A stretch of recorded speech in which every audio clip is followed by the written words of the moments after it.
Once a tourist destination along the historic old Highway 40 through Reno, the Ponderosa Lodge deteriorated with the surroundings in what has become a seedy part of town.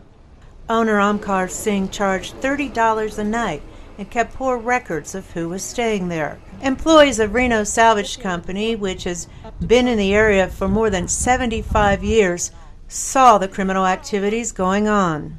I would think he would be culpable for all the charges that are created because of this. I mean, they've cleaned up this area over here. They've cleaned it up repeatedly because of all the hypodermic needles.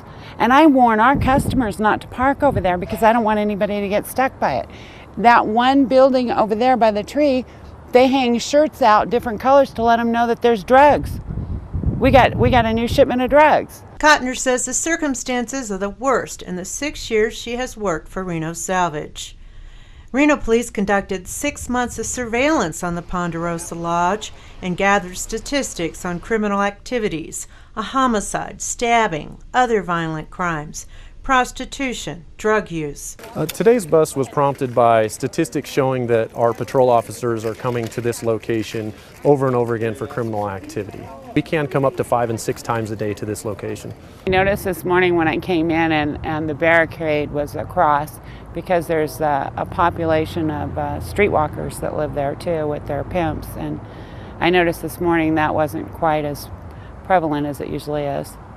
But you get quite an education just working up the street from them. I've seen them pull in and service their clients, so to speak, alongside the road.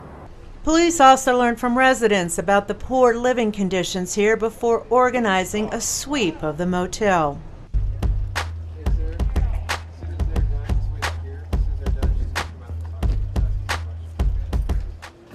With the downturn of the economy, the Reno Police Department is learning to do more with less through community action policing and intelligence gathering. This is completely a team effort.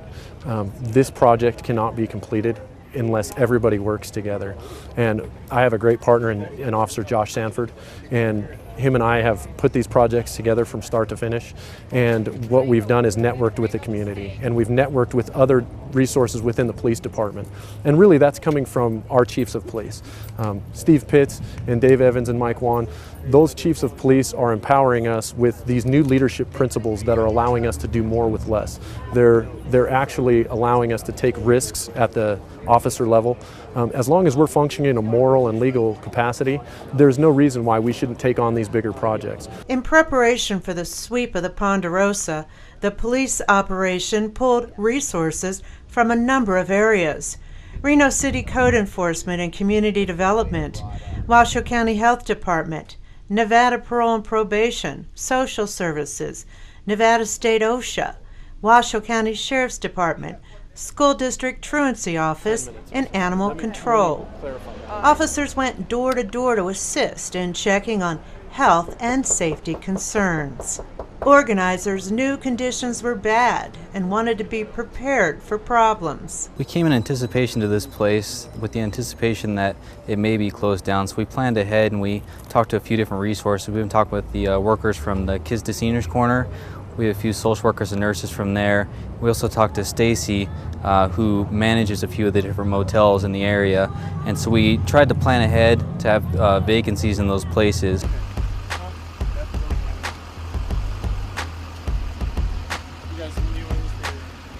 Reno Police responded to up to 6 calls a week at the Ponderosa Lodge. Police surveillance showed a history of crime that was becoming more violent. The motel attracted drug dealers and users, prostitutes, and ex-felons. Other criminal activity.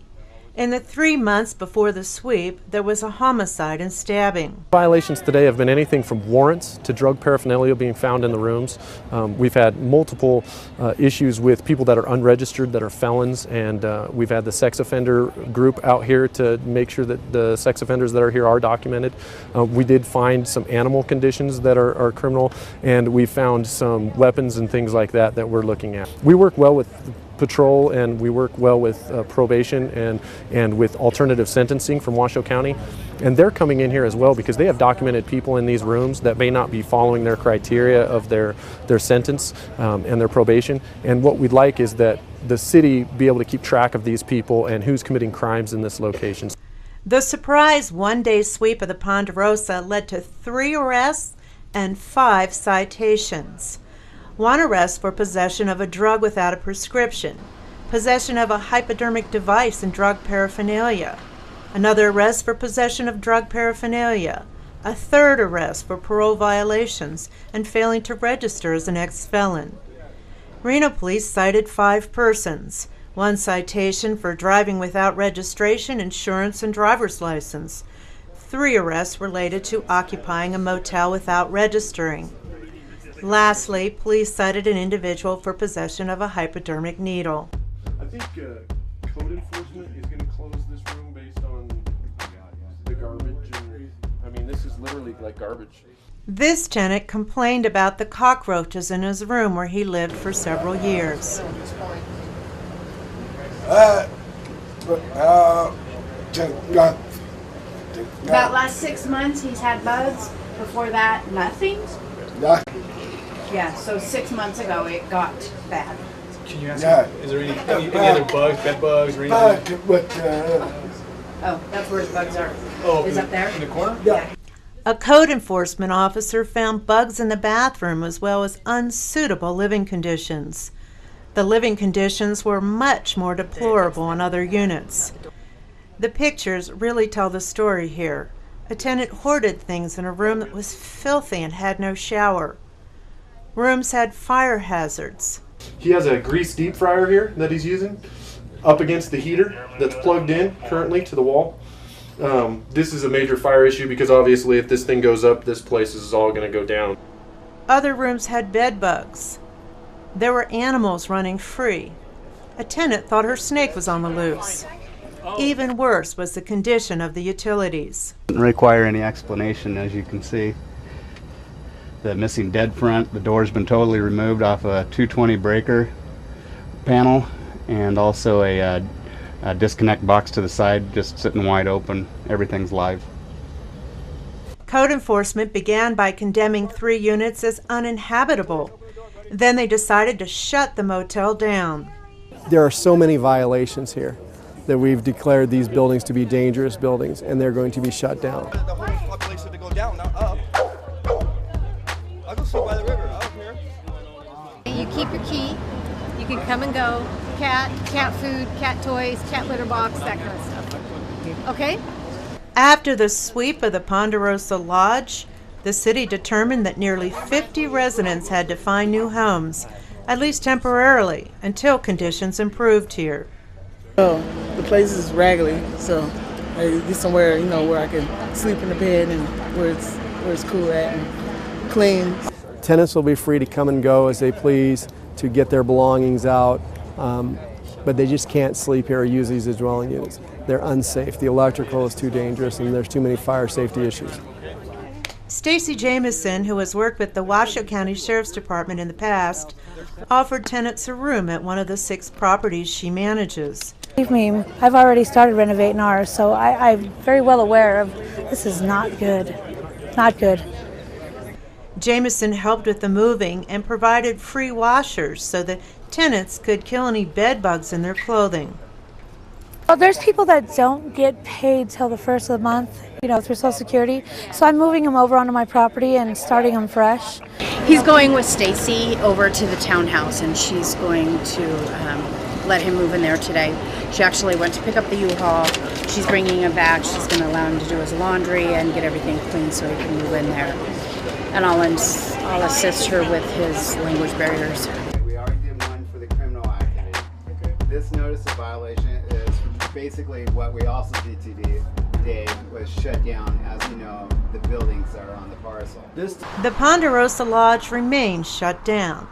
Reno Code Enforcement issued owner Omkar Singh a notice of violation and declaration of chronic nuisance when they first arrived on the scene. We took a 2-pronged approach. We're looking at the criminal aspect, and then we're looking at the housing code issues. Before we came out, we got with the police department and we listed 3 different criminal activities which fall into the nuisances. And we issued a notice of violation and declaration of chronic nuisance, giving him 3 requirements to meet. before we take this to court to have a judge shut it down for up to a year. He's got to keep his books accurate with each and every person that's registered or living in a room has to be registered. He doesn't have that. He only has one person listed, and he doesn't have any proof of who that person is. That's another requirement of the Reno Municipal Code. And then the other aspect is we want him to provide a security plan to the city on how he's going to maintain people who don't live here from coming in here. Because that's where a lot of complaints from tenants are, that these people don't live here, they just come in and out, and that's where your drug activity goes. The code enforcement officers returned to the motel to issue a second notice, closing all dwelling units until the major electrical and mechanical life safety issues were resolved, and followed up with a third notice requiring all additional repairs once the units are reoccupied. Until he comes through and gets a licensed contractor to fix all the electrical and fix the fire safety issues and the plumbing issues. And then we'll come back and inspect one building at a time. As soon as he gets a building done, we'll come back and inspect it, and then he can occupy it. To date, the owner has made no effort to make repairs.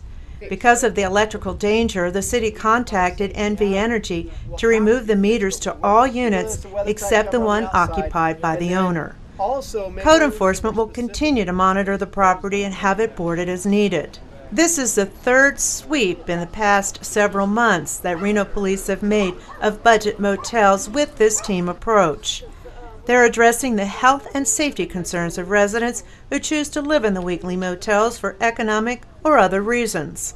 We know that there are good people that live here that have conditions that force them to live here, whether it be economic or disabilities or whatever it may be. Those people have the right to live in a place that is safe and that has good, clean conditions. In the other cases, code enforcement condemned individual rooms but did not have to take such drastic measures. At those budget motels, the crime is down and the living conditions have improved. Statistics show that we'll go 5 and 6 times a day to a place like this, and after a sweep, we'll come maybe less than 2 times a week, or we may not come at all. So we know that this type of police work works, it's effective, and we're going to continue to do it in the city of Reno. The community-oriented policing and team approach is cleaning up downtown one motel at a time.